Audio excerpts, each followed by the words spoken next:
So today I'm going to talk about mechanisms controlling the translocase activity that establishes cohesin-dependent chromatin loops.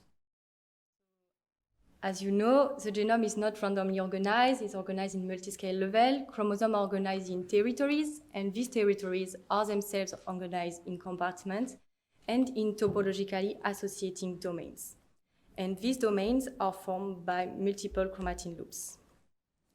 This genome organization is essential for many cells processes, as double-strand break repair, replication timing, chromosome segregation, and even gene transcription regulation. And one major player of this genome organization is the cohesin complex. The cohesin complex is a member of the SMC family for structural maintenance of chromosome. It's a ring-shaped protein complex composed of 3 subunits, 2 SMC subunits, and the third cohesin subunit, SEC1. The 2 SMC subunits have ATP as heads, able to hydrolyze ATP, and the cohesin can interact with many auxiliary proteins which regulate its association with DNA. And the cohesin can entrap 1 or 2 chromatin fibers. These cohesin have been identified initially for its role in sister chromatid cohesion, and studies about sister chromatid cohesion revealed that the association of the cohesin with DNA is regulated along the cell cycle. So in G1, the cohesin are loaded on the DNA thanks to the loader SEC2 and SEC4, but this loading is reversible and the cohesin can be released from the DNA thanks to WAPL and PDS5. During the replication, the cohesin is acetylated by the acetyltransferase ECO1, and then the cohesin are stabilized on DNA to ensure sister chromatid cohesion. At the end of the anaphase, the cohesin is cleaved and SMC3 is deacetylated by OS1, and the 2 sister chromatids can migrate at opposite pole of the cells. And more recently, the cohesin have been identified for its role in 3D genome organization. The cohesin can form chromatin loops and topologically associating domains. And this genome organization is identified thanks to 3C techniques, and more precisely high C. So here it's an example of chromosome 12 of human cells. The red color corresponds to high contact probability, the white color to low contact probability. Triangle corresponds to topologically associating domains. And at the top of your triangle, you can see red dots, which correspond to the loops. And this genome organization is dependent of the cohesin complex. When the cohesin are depleted in cell, we lose all the TADs and loops. So the cohesin can form chromatin loops thanks to loop extrusion. So in loop extrusion, the cohesin can entrap little loops and progressively enlarge them until to encounter barriers like CTCF or until to dissociate from DNA. And recent studies showed that in vitro evidence for loop extrusion, human purified cohesin are able to do loop extrusion in vitro. And this loop extrusion is dependent of the ATPase activity of the cohesin and also dependent of SEC2. So SEC2 is not only the loader of the cohesin, it's also a factor which can stimulate the translocase activity of cohesin in vitro. In my laboratory, we are interested to understand what are the mechanisms regulating expansion and maintenance of cohesin-dependent chromatin loops using the budding yeast Saccharomyces cerevisiae. So in this organism, mitotic chromosomes are organized in tiny loops with a length between 20 to 40 kb, and these loops are dependent of the cohesin. Here we have a contact map of a part of the chromosome 5 of the budding yeast, and we can see here dots which correspond to loops, and these loops are dependent of the cohesin. So during my PhD, in collaboration with Romain Cosul, team at Institut Pasteur, I want to understand how cohesin enlarge chromatin loops in living cells.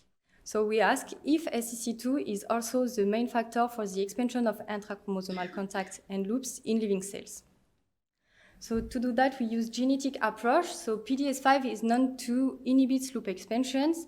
So the depletion of PDS5 leads to an expansion of intrachromosomal contact, as you can see here. So when PDS5 is depleted using the inducible oxine degrowth system, it leads to an expansion of intrachromosomal contact and the loss of the dots on the maps.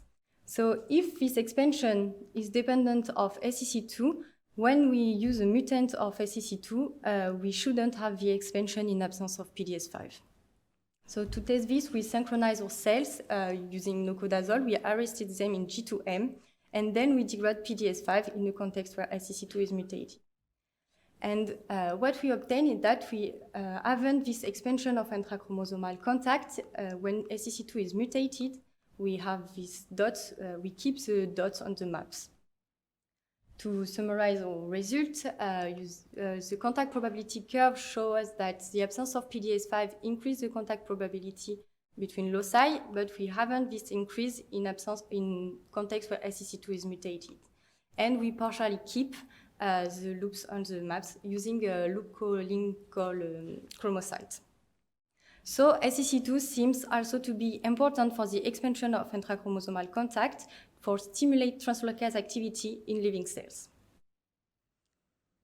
So next we want to understand how these two proteins can regulate the length of chromatin loops. So to that we ask how PDS5 counteracts loop expansions. So as you know, PDS5 and SEC2 are two Fuchs-shaped proteins, so they are similar shaped. And these two proteins have the same binding position on the cohesin. Structural studies show that SEC2 interact with two conserved lysine of SMC3, the lysine 112 and 113 in yeast. And these lysine are important for for the stabilization of the cohesin to ensure cystochromatid cohesion. These two conserved lysine are acetylated by ECO1. So here our hypothesis is that the acetylation of SMC3 can regulate the competition between PDS5 and SEC2 for their binding to the cohesin, and consequently regulates the expansion of chromatin loops. And this hypothesis is reinforced by a result from Christophe Chapard, showing that in absence of ECO1, the acetyltransferase, the binding of PDS5 at DNA is really decreased. So our hypothesis was that the SMC3 lysine acetylation stimulates PDS5 binding and consequently inhibits loop expansion. So to test this, we use a mutant of SMC3, SMC3RR. So in this mutant, the two lysine of SMC3 are changed in arginine, and so they are non-acetylable by ECO1 anymore. And we ask, using ChIP-seq, if this version of SMC3, which is non-acetylable, can recruit PDS5. So the cohesin is still recruited when when SMC3 is non-acetylated. However, the recruitment of PDS5 is strongly decreased when SMC3 is non-acetylated. So it seems that SMC3 acetylation stabilizes PDS5 on DNA. And so when we ask if SMC3 acetylation inhibits loop expansion. So we use the same mutant of SMC3RR, which is non-acetylable. If SMC3 acetylation is important to inhibit loop expansion, we should have an expansion of intrachromosomal contact using this mutant. And this is what we obtain in IC. So in context where SMC3 is RR, we have an expansion of intrachromosomal contact compared to a wild-type condition, which is close to what we see in absence of PDS5. So it seems that SMC3 acetylation suppresses DNA loop expansion. So here we have two things. First, SMC3 acetylation is important for the binding of PDS5, and SMC3 acetylation is important for inhibits loop expansion. So here we can ask if acetylation per se is sufficient to inhibit loop expansion, or does the inhibition of loop expansion involve the recruitment of PDS5? So we need to be in a context where we haven't PDS5 and where we keep SMC3 acetylation. But it's a little complicated because you need to know that PDS5 protects SMC3 acetylation from the deacetylase OS1. When PDS5 is depleted, we lose SMC3 acetylation. However, it's not the case when we are in a context where the deacetylase OS1 is absent. So we can test if acetylation of SMC3 per se is sufficient to inhibit loop expansion in a context where OS1 is absent and we deplete PDS5. So to do that, we synchronize our cells using alpha factor, and we stop them in G2M using nocodazole, and then we degrade PDS5. And we observe that when PDS5 is degraded in absence of the deacetylase OS1, we have an expansion of intrachromosomal contact similar to what we have in absence of acetylation. So SMC3 acetylation per se is not sufficient to inhibit loop expansion. This is our working model. So in living cell, SEC2 is important for stimulate the translocase activity of cohesin. ECO1 acetylates SMC3, and this acetylation can regulate the competition between PDS5 and SEC2 in stabilizing PDS5, and this stabilization can inhibit loop expansion. But as I said many times in the talks, cohesin are also important for sister chromatid cohesion. So another model possible is that cohesin involved in cohesion can inhibit loop expansion. Acetylated cohesin involved in cohesion can inhibit loop expansion. So thank you for your attention. I would like to thank my supervisor, Frederic Beckouet, and on my team, ODN. I would like to thank our collaborator, COSUL team, and more particularly Christophe Chapard, my partner in all this work, and you and the organization for your attention. Thank you. Thank you very much for your talk. I had a question about the mimicking. So what you're doing the mutant which is non-acetylatable. And then when you try to see what happens if there is acetylation, then you're deleting the deacetylase. So I was wondering whether you were trying to make a mutant which mimics acetylation or not, or maybe didn't work or something. So this mutant exists, but in the yeast, budding yeast, this mutant is not loaded on DNA. So we can't try this in budding yeast. Okay, thank you.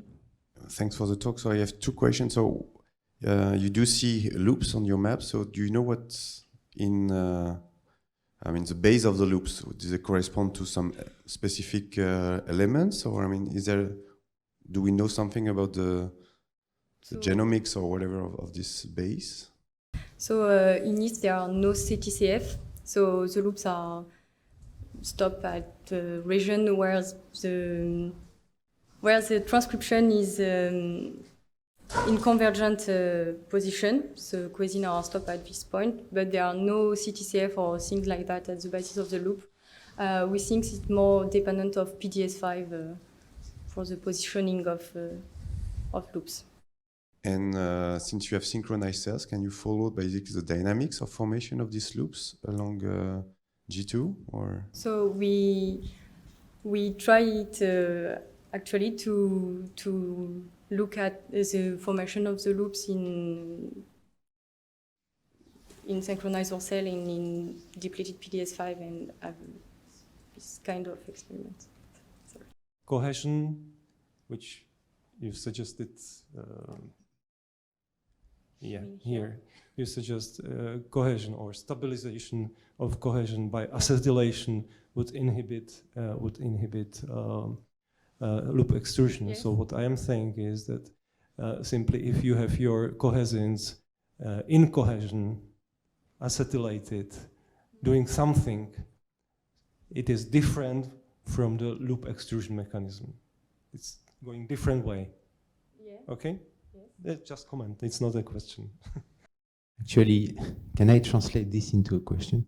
I was wondering about decatenation. So do you know if with your mutant and this model, you affect, so you impair decatenation, or if it is sensitive to topoisomerase mutants? I don't really know. Sorry. Okay, maybe I can ask one last question myself. Do you know if SEC2 and PDS5 are expressed in some specific tissue or cell type, or they're expressed everywhere? They are expressed everywhere. SEC2 and PDS5 are essential proteins as cohesin in all cells. If PDS5 or SEC2 is lacking, cells are dead.